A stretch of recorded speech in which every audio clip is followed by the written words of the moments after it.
We are so happy to welcome Tender Kennebrew. Thank you so much for joining us today. You are so very welcome. So I'm Natalie King from Georgia State University, and we have here Coretta Scott King, Young Women's Leadership Academy. We have Ms. Pena, do you want to introduce yourself? Dr. Jameson, Ms. Kinlaw, and then we can have some of the young ladies introduce themselves before we turn it over to Ms. Kennebrew. Sure. My name is Laura Penny. I'm the STEM program specialist and science instructional coach at Coretta Scott King. I am Marcita Kinlaw. I am American Lit teacher, and I have about 5 or 6 young ladies in here right now. And we have done some preliminary research on Henrietta Lacks, but we'll be studying her in depth in the future. Welcome, Ms. Kennebrew. I'm Cheryl Jameson. I am an ELA instructor, and I support the Department of Exceptional Education here at Coretta Scott King. Welcome, Ms. Kennebrew. My name is Nzinga Ryan. I'm an instructional paraprofessional here, and I support these ladies by supporting them in their classrooms with the young ladies as well. So, Ms. Kennebrew, if you would just introduce yourself to us, what do you do? And some of them have some questions that they would like to ask you ahead of time, but maybe as you start discussing, new questions will arise. And so it's all on you. Thank you so much. Sure, no problem. And thank you, ladies, so much for taking the time to introduce yourselves. I really appreciate that.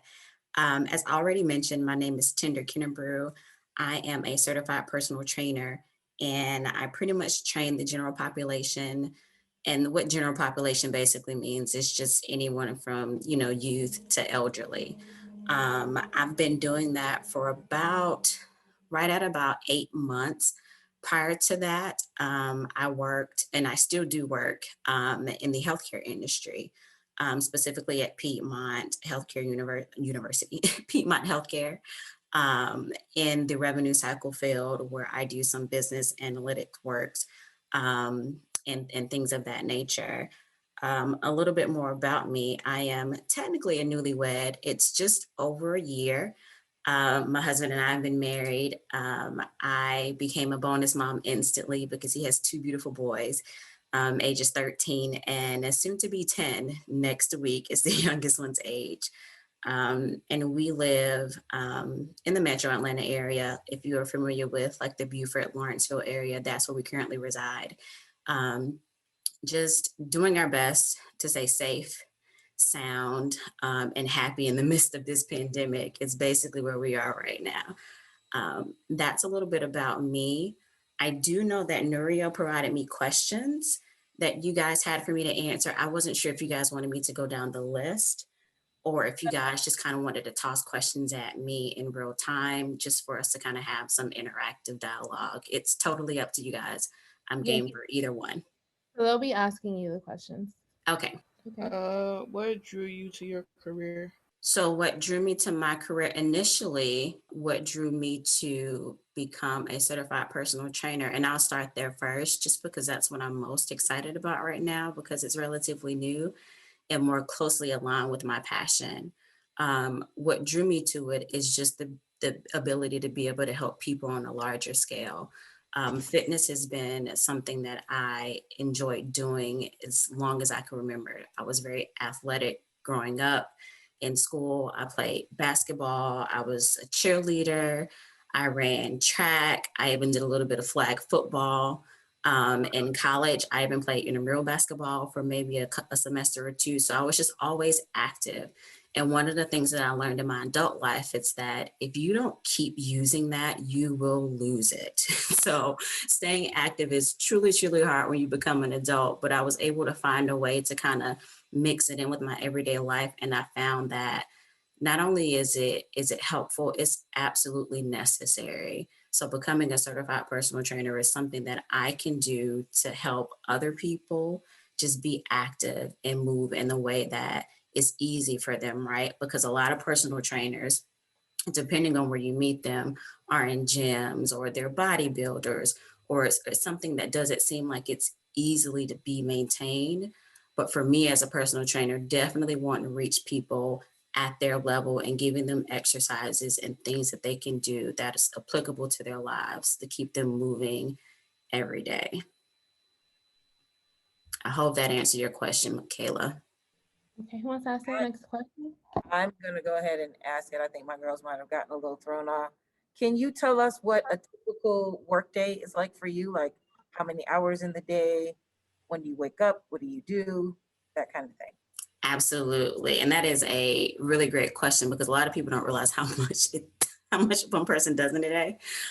Because I do my personal training part-time, I still have a full-time job. So I literally wake up 6:16, and I know that's a weird number, but 6:15, I just feel like I need that extra minute. So I really wake up at 6:16 in the morning. I get dressed, put on workout clothes because I'm actually training a virtual workout at 6:50 in the morning. So I train a virtual workout from 6:50 to 7:50. Then I shower, put on clothes because I'm getting ready to eat breakfast really quickly and then log into my computer for a full work day at Piedmont. Typically, I'm logged in by 8:30 at the latest, and I'm working up until 4:30-ish. After 4:30-ish, I really try to take some time to like decompress because typically that's when my wife hat, my mom hat, I have to put that on, get dinner ready, figure out what needs to be done for that day. So I try to take that time between 4:30 and 5. After that, it's time for dinner. It's time for spending time with my boys, with my husband. And then just making sure we have dinner prepared, spending some time with family because you spend so much time working throughout the day. You just want to make sure you get that family time into. I typically try to be in the bed by 10:30. That never really works because my mind is just thinking about the next day and all the other things that I have to do. I do try to journal before I go to sleep. One of the things that I find is that without journaling, it's typically hard for me to fall asleep because there's so many things in my brain. But journaling just before bed helps me to quiet my thoughts so that I can fall asleep easier. But that's typically a day of my life. May I ask a follow-up question? Absolutely. What is so you said you're working at Piedmont as well? Yes. What exactly is your job there? What does that entail?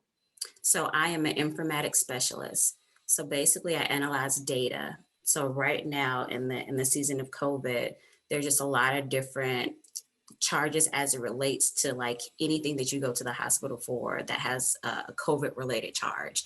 So one of the things that I'm doing right now is working on process improvement strategies to kind of help front end staff from scheduling a patient with COVID to that patient actually coming, being checked in, all the way to the coder actually coding whatever that charge is or the reason for them coming in to sending that bill off to ensure that we get paid for it. Right now, that process is very, very choppy because, COVID is new to us. Us getting the vaccine is fairly new. So right now, we're just really wanting to get people vaccinated. But the process from start to finish, from when a patient comes in to get that shot, that middle process is just really kind of jumbled. So I'm really working on helping each of those different areas from front end to back end smooth out their process so that on the back end, in terms of like billing, making sure demographics are correct, making sure patients' charts are properly documented, is as seamless as possible for the users who are having to work in each of those different areas. It's very intense, which is why I'm working pretty much from 8:30 to 4, because there's just a lot of different moving parts, but nothing that, we can't handle. Hello, my name is Java, and my question is, what do you like the most and least about both of your jobs? Great question. So what I like most about my job at Piedmont is that I can instantly see where my work is positively impacting someone, whether it's the patient coming in or the user at Piedmont that's interacting with that patient. I'm one of those people that likes to be able to check when a task is complete.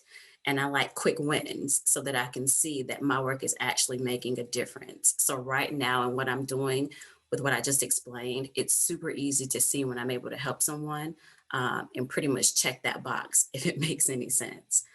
As a personal trainer, I absolutely love when people get small wins. I have a lot of people who haven't worked out in a very long time that come to me in my group fitness classes who say they struggle with push-ups. So seeing that person graduate from doing a push-up on their knees to doing one of their toes is something that I absolutely get excited about, right? It's just the small things, just being able to see people progress, and be proud of the work that they put in, because it's truly rewarding when you can actually move, from a push up on your knees to your toes, because you're getting stronger, and that's a huge health benefit.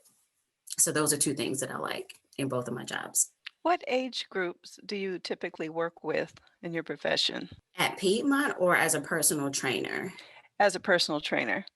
Oh gosh, right now I think my age group ranges from 25 and my oldest is 62. So it's definitely a wide spectrum. Are people coming to you generally because they want to look better, or because they want to, improve their health?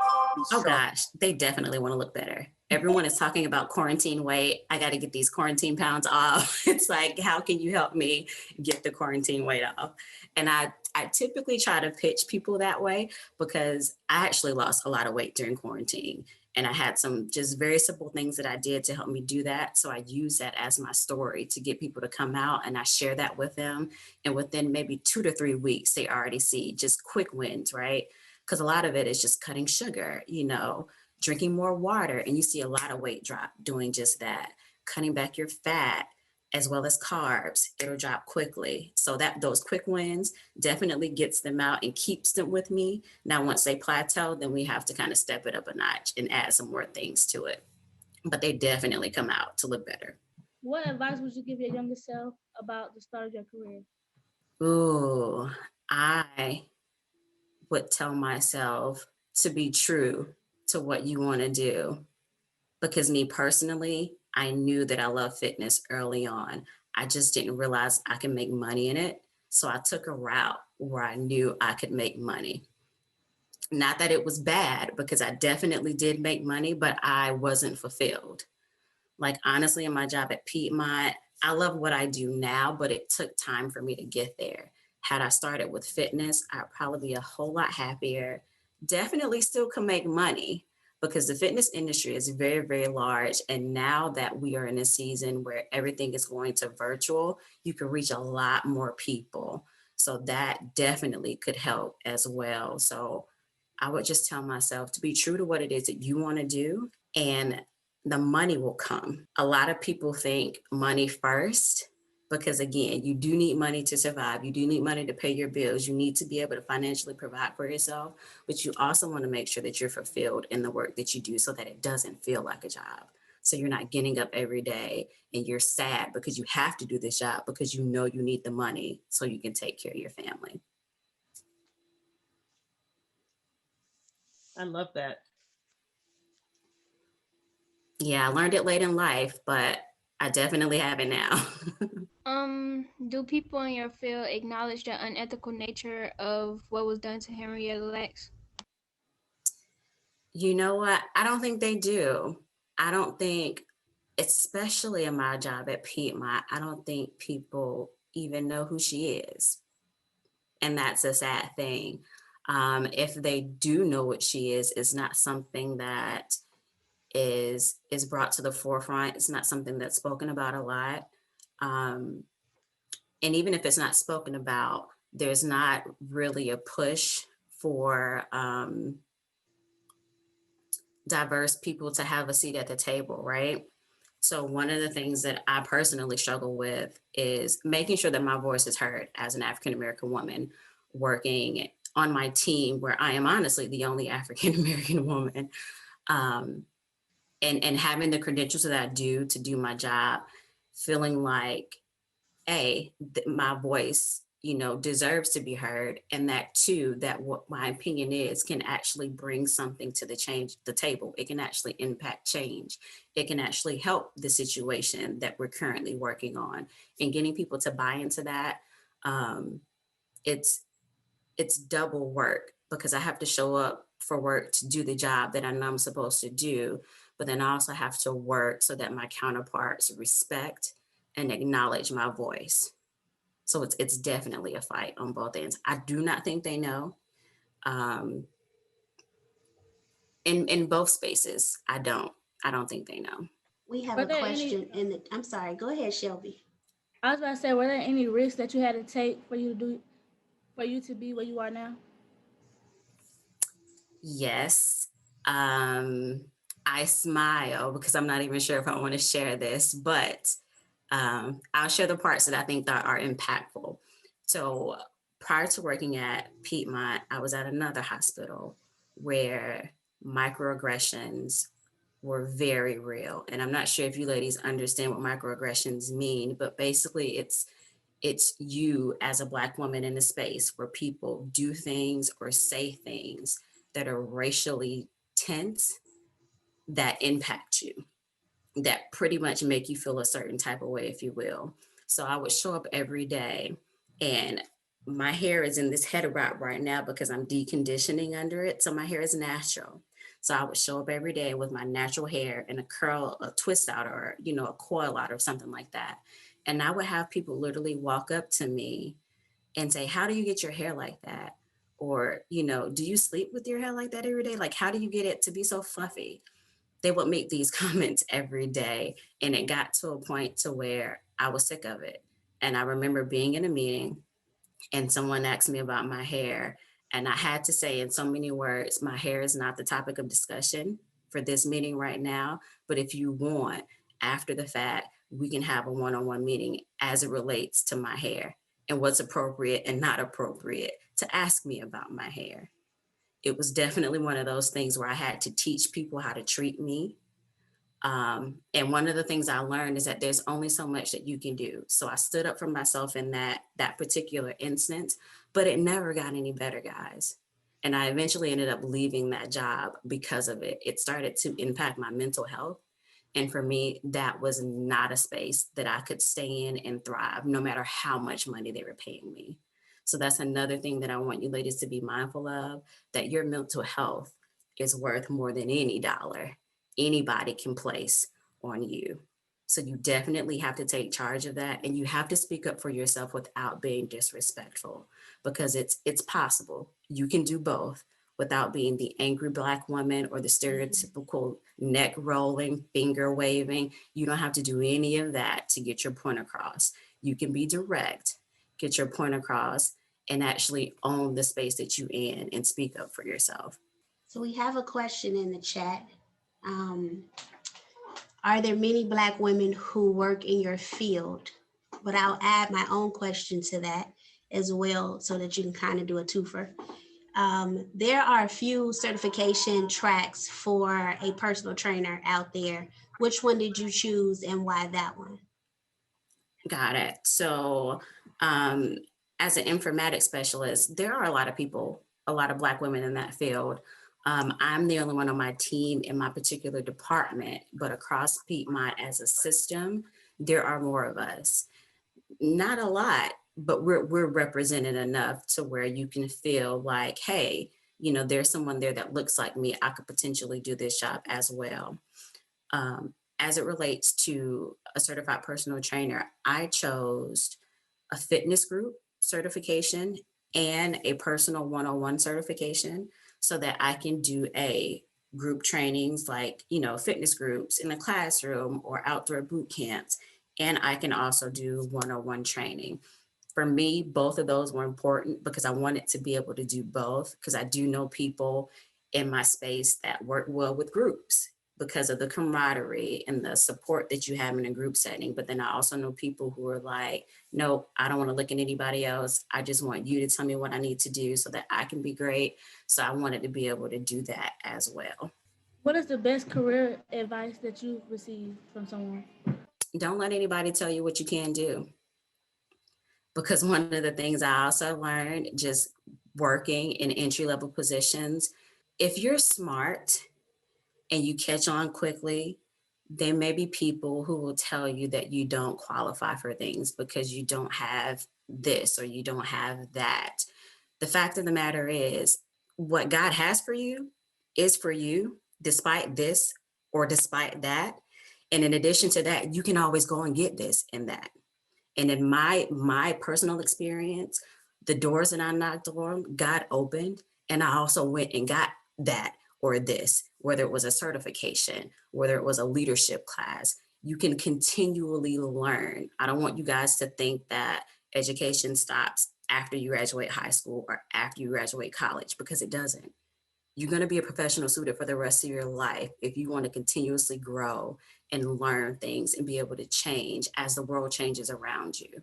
So people may tell you that you can't do things because you're not qualified. That is a lie. God qualifies you first. But then second, you can always go and learn the things that you need to learn in order to do what it is that you want to do. Okay. What is your definition of success?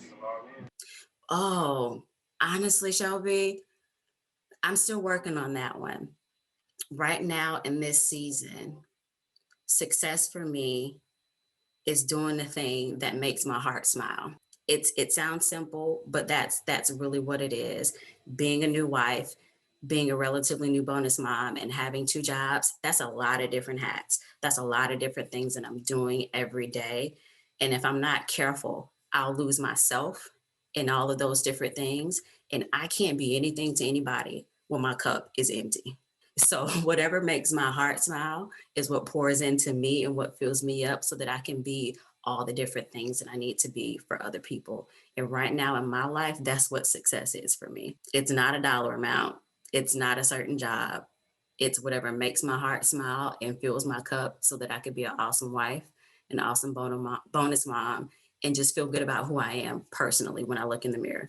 Okay, this is my last question for real. For real? But were there any, like, was you emotional? Like, was there like a day that you was like emotional doing your job? Absolutely. The day that they kept looking at my hair and I was sick and tired of like, listen, y'all got one more time to ask me about this twist out. Like, you got one more time to say good morning to me when you're really looking at my hair, right? So definitely days where I was so angry that I went to the bathroom and I cried because I knew if I didn't, something was gonna come out my mouth that either hurt someone or got me fired, right? So like I just talked about how God qualifies you. I'm definitely a saved Christian woman, but I have not been saved all my life, right? So it's like, there's only so many times that you can come for me before I am ready to get with you. So just to answer your question, yes, there were many times that I went to the bathroom and cried at work. There were many times I came home crying to my mom or my friends, or my fiance about how terrible these people were at my job. But the reality is that you can't control people, but you can control you. You can control how you respond, and you can control what you received. Everything that people call you, you don't have to respond to. You don't have to answer to. Any and everything that they say, again, you choose how you react. You choose how you react. And you don't necessarily need to act out of anger, which is why I went to the bathroom and I cried. I went to the bathroom and I had that space to release, because you definitely have to get it out. Holding it in is not healthy at all, but you do not have to respond or retaliate to that person at all. There are going to be some hard times, but you get you a circle. You got friends, right? You got girlfriends you trust. You keep them close. You have conversations with them, and you use that circle to build you up. Definitely stay prayed up. You got to have a spiritual circle. You need spiritual mentors as well to keep you prayed up so that you can keep the main thing the main thing. And the main thing is always you. It's always you, protecting you, making sure that you are safe, making sure that you are whole, so that you can show up as your full self in this world. This is a good question, but one more for real. What career mistake has given you the biggest lesson? Ooh. And I'm not hesitant because I haven't made any mistakes. So I don't want you guys to think that.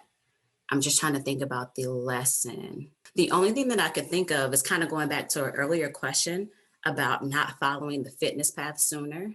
Because I think had I become a certified personal trainer earlier on in life, my track in that industry would be a whole lot better and established compared to what it is now.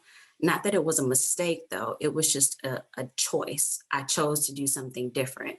It really wasn't a mistake. So that doesn't answer your question. I can't think of one right now. I'm sorry.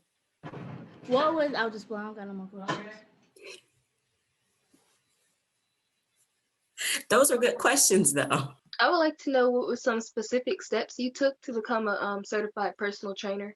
Oh, that was super easy because there's so many different certifications that are nationally recognized. I kind of worked my way back because I wanted to first know what I was going to do, what industry or franchise, if you will, like LA Fitness, Planet Fitness, that I wanted to be associated with. I found out their qualifications and matched them with my desire to do group fitness and one-on-one training, and decided to get an international certification. And I honestly have the book um, here. If you guys can see this, is ISSA. This is the one that I decided to do, where I was able to get group fitness and one-on-one certified. And I'm affiliated with a franchise called Camp Gladiator. And it's just basically a franchise that allows me to have my own business as a franchisee within the organization. So basically my clients are my clients. The times and the locations that I choose to train are mine, and I can build off that. And at some point, if I decide that I don't want to be with Camp Gladiator anymore, I can sell that and make money and start my own personal, fitness brand, which I'm also in the works of doing, to make money off that, or to just help people and reach more people doing that as well. How did you get people to join your fitness groups? Advertising is right now word of mouth, really. And right now I have a group of maybe six to seven women that I meet with Monday and Wednesday outdoors. And then my virtual times are Tuesday and Thursdays, and it's a different group of women. So I literally took to Facebook, I took to Instagram, I took to Twitter. So all the social media platforms that I, in my old age, if you will, because I'm a lot older than you guys, can do and maintain, right? Put the word out, ask my friends to join, because my friends, I make them do a lot of things, whether they want to or not. So I made them join for like the first month so that I could have a lot of people come out. They told friends, they told people. So right now it's basically word of mouth that I'm actually getting people to come to my group fitness classes. I'm strongly considering taking a marketing class so that I can better learn how to market and post ads on Facebook and Instagram, so that it can be another way I can get people to know who I am and come out to my classes. Ooh, I see in the chat, it says, where did you get your undergraduate work, and are you using your degree? I got my undergraduate degree at the Georgia State University. Go Panthers. I double majored in psychology and sociology.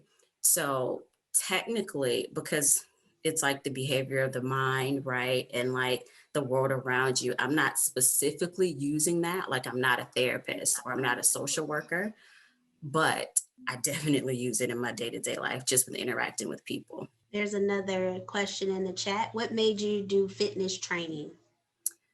I love fitness. I love moving my body. It's like I've heard someone say that fitness is God's remedy to depression. It's like happy medicine, right? Because you get those positive endorphins that, release in your mind, those feel good hormones that make you feel good. And I honestly think that I work out, especially now since the pandemic, just so that I can feel better. Because a lot of times I'm in the house, I'm now in these COVID streets, as the kids say. I try to limit my exposure as I can, but being in my house all the time, I get cabin fever. And so I do my best to work out, whether it's downstairs in my basement or outside of my backyard in the sun, just so that I could feel better. And I wanted to be able to share that with as many people as I could, because I do have a lot of friends who are like, hey, can you write me a workout? Or what should I be eating, to clean up my diet? So because I've been doing it for so long, and so many people were asking me like, hey, like, how can I change this about my body? Or what can I do to help, I don't know, the jiggle on my arms. I decided, hey, this is something that you already enjoy doing. People will pay you for this, and you love helping people. So just put the 2 and 2 together. Outside of getting your certification as a personal trainer, and being an entrepreneur in that sense, what other certifications or what other areas do you think that you need to go into or be up on? Like you said, the marketing. What else would you add to that, out in addition to the certification in marketing? Would you do something financially? Would you get into the law that comes and the liability that comes with being a personal trainer? What else can you tell the girls what else you should add to your repertoire as an entrepreneur? Absolutely. So as an entrepreneur, you're pretty much in business for yourself, right? And one of the things that I am learning is that I can't be everything, right? Initially, you feel like you can because like it's your baby. You're like, oh my God, I can do this. I can do the logo. I can do the mission statement. I can do the pages. I can handle all the social media pages. I can process payments through Square or through Shopify, and you're doing all of these things and then the money starts to come and you're like, oh, okay, I'm making money. But then you realize you actually need supplies, right? So you have to make purchases out of the money that you're getting based on your earnings. So it's like, okay, I need all of these different things. So those are expenses based on the income that you have coming in. You have to do an income to expense report, right? And it's like numbers, like I just want to swipe my card because I know it's money in the account. That's not necessarily how it works because you want to make sure that you can return profit on your business, right? So one of the things that I would do is make sure you know how to handle money, right? So if not, find someone that you trust who does. For me, that's my husband. He's a numbers guy. So I'm like, hey, that's not something I need to personally go out and learn. I can just learn from my husband so he can manage that for me. Another thing, aside from the marketing, right? Because you want to be able to market to your target audience to get people coming to you is logos, like learning how to draft a logo that's short but catchy, that's vivid, that's attractive, that's going to stop someone in their tracks, right? Because it's all advertising. If you can't catch someone's attention, you're likely going to lose them. You're going to go to someone else. In determining what the brand or the name of my fitness company would be, it took me about 3 months because I was like, I want something, that made sense to me. But everything I came up with was so long, like Tender Kennebrew Fitness. No one wants to say that. Like, that's so long. No, TEK. So taking my initial, shortening it, like trying to find ways that keep your ideas still yours, but makes it attractive to other people. So you want to have that business component. So if there's something business related that you can go out and learn, that's definitely it. Finances and budget, you want to make sure that you're able to do that too, because you want to be able to maintain the funds that are coming in from your business. Marketing is always going to be key because once you get people coming into your organization or coming into your business, they can spread your brand by word of mouth, but you also want to make sure that you're getting your brand in front of new people, right? So that you can continually, do the thing that you love and continually have new business coming in for you. So the two that I can think of off top is definitely business, finances, in addition to, ads and marketing. Thank you. Mm-hmm. Kayla asked how long I've been training. I've been training for about 8 months now. It's Kyla. It's not Kayla. Thank you, Kyla. That's right. And that's another thing. Don't let anyone call you by the wrong name. Don't be afraid to correct them. I'm used to it.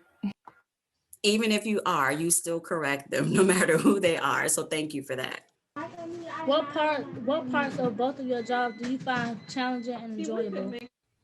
For the personal training part, one of the things that's challenging is working with people who have injuries. So like people who have knee problems, they probably can't do, a full range motion on the squat. So being able to modify that movement for them so that they can still get the exercise they need without further injuring themselves. That's one of the things that can be kind of difficult. In my hospital space, one of the things that could be difficult is just working with counterparts who don't want to listen to my opinion, right? So again, having that seat at the table, making sure that my voice is heard, no matter how many times someone may potentially cut me off, like really just reiterating my point without being rude, of course, even though they're rude to me. You don't want to match their energy. We don't want to do that. But the things that are enjoyable, again, being able to see a task through to completion and knowing that I've helped somebody in the healthcare space. And then on the fitness space, being able to just help men and women get stronger and feel better about their bodies. Thank you so much, Ms. Kennebrew. They Thank can you so much wait. for having me. Thank you. You're welcome, ladies. Enjoy the rest of your day. You too. You have some thank yous in the chat as well. I see. All right, guys. Bye now. Bye-bye.